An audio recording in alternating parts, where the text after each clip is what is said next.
Good morning class 8th। This will be your third lecture of science. बेटा ये आपका science का third lecture है जिसमें हम सेल ऑर्गेनाइजेशन के बारे में पढ़ने जा रहे हैं।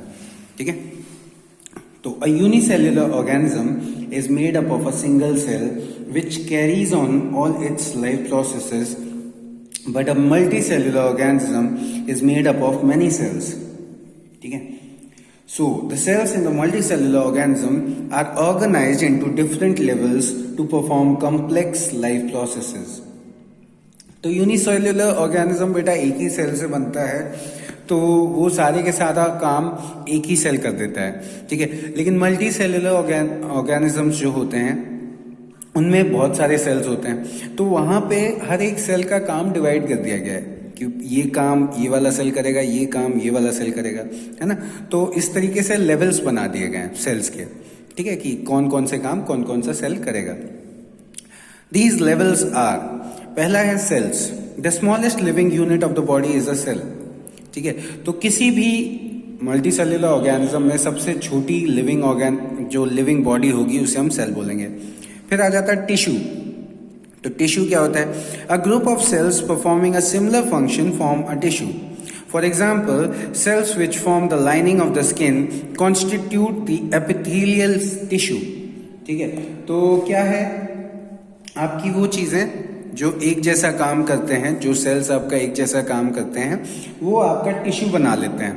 ठीक है, तो उसका एग्जाम्पल दिया गया है कि जो हमारी स्किन के सेल्स हैं, है ना, वो हमारा एपिथेलियल टिश्यू बनाते हैं। फिर आ जाता ऑर्गन्स। तो ऑर्गन्स क्या है? Some type of tissue organise to form an organ. अब कुछ टिश्यू एक साथ मिल जाते हैं, वो ऑर्गन बना लेते हैं। The organ perform a specialised function. For example, stomach, heart, kidney etcetera are organs. ठीक है, तो सेल से टिश्यू बने, टिश्यू साथ में जोड़ के ऑर्गन्स बना लेते हैं, और ये ऑर्गन्स क्या करते हैं, इनका कुछ स्पेशल काम होता है, तो ये उस हिसाब से अपना अपना काम परफॉर्म करते हैं। ठीक है, जैसे कि स्टमक हो गया, हार्ट हो गया, किडनी हो गया, ये सारे टिश्यूज हैं जो मिलके ऑर्गन बना लेते हैं। ठीक है, इसके बाद आ जाता है आपका ऑर्गन सिस्टम। तो ऑर्गन सिस्टम क्या है? Various organs with different structures work together to perform a specific function.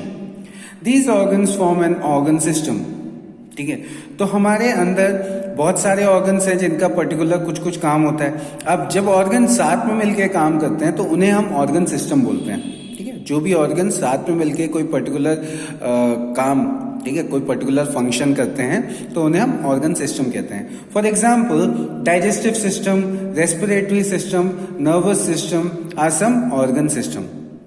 ठीक है, तो ये ऑर्गन सिस्टम हो जाते हैं जो एक ही फंक्शन सारे के सारे ऑर्गन्स मिलके परफॉर्म करते हैं। जैसे कि आपका डाइजेस्टिव सिस्टम है, तो डाइजेस्टिव सिस्टम में क्या क्या होता है ना, आपका एक तो यूसोफेगस होता है, मतलब खाना कहाँ से जा रहा है। फिर स्टमक होता है, तो स्टमक में खाना डाइजेस्ट होता है। फिर आपका लिवर आ जाता है जो बाइल जूस प्रोड्यूस करता है। तो ये अलग अलग ऑर्गन्स थे जिनसे एक काम हो रहा है कि भैया आपका खाना डाइजेस्ट किया जा रहा है। ठीक है, तो ये सारा काम कौन करते हैं? ऑर्गन सिस्टम करते हैं।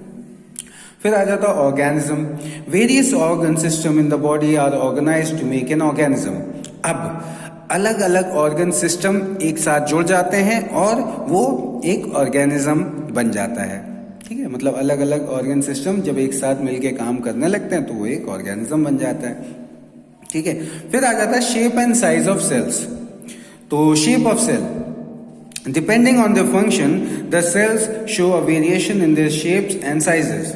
They may be oval, spindle-shaped, spherical, cylindrical or rectangular. ठीक है, तो हमारे शेप्स सेल के डिपेंड करते हैं उनके मतलब फंक्शन के ऊपर। ठीक है, वो किस टाइप का फंक्शन परफॉर्म करेंगे उसके बेसिस पे उनका शेप डिपेंड करता है। और शेप क्या क्या हो सकता है? ओवल हो सकता है, स्पिंडल हो सकता है, स्फेरिकल हो सकता है, सिलेंड्रिकल हो सकता है ना, या रेक्टेंगुलर हो सकता है हमारे सेल का शेप। समझ में आ रहा है? For example, skin has thin, flat and rectangular cells with no intercellular space between them. जो स्किन है उसमें हमारे रेक्टेंगुलर सेल्स हैं जिनके बीच में कोई स्पेसिंग नहीं होता। This shape enables the skin cell to act as protective covering. तो इस तरीके से जब सेल्स होते हैं तो ये स्किन को प्रोटेक्ट करने का काम करते हैं ये वाले सेल, ठीक है। तो ये चीज हो गई, हमारे स्किन का सेल रेक्टेंगुलर होता है। फिर आ जाते हैं न्यूरॉन्स। तो न्यूरॉन्स क्या होते हैं? न्यूरॉन्स और nerve cells are elongated branched and thin thread-like structures. This shape enables them to transmit messages quickly in the form of electrical signals from one part of the body to another. ठीक है, तो neurons क्या करते हैं?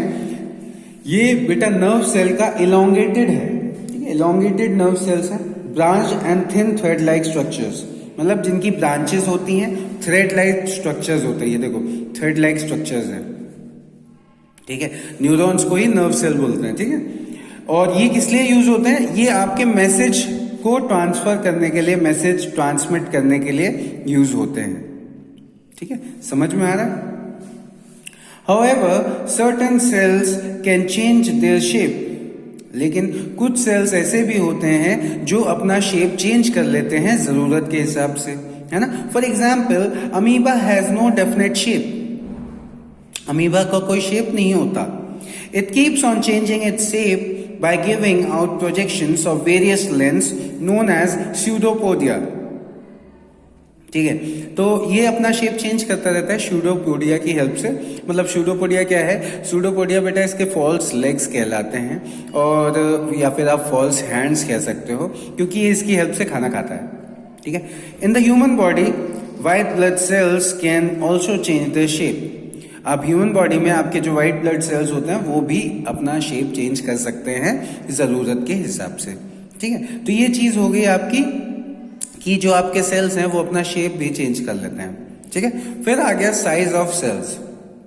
तो size of sales क्या है इसके बारे में हम अपने नेक्स्ट लेक्चर में पढ़ेंगे। इस लेक्चर में आपका बस इतना ही। Thank you class.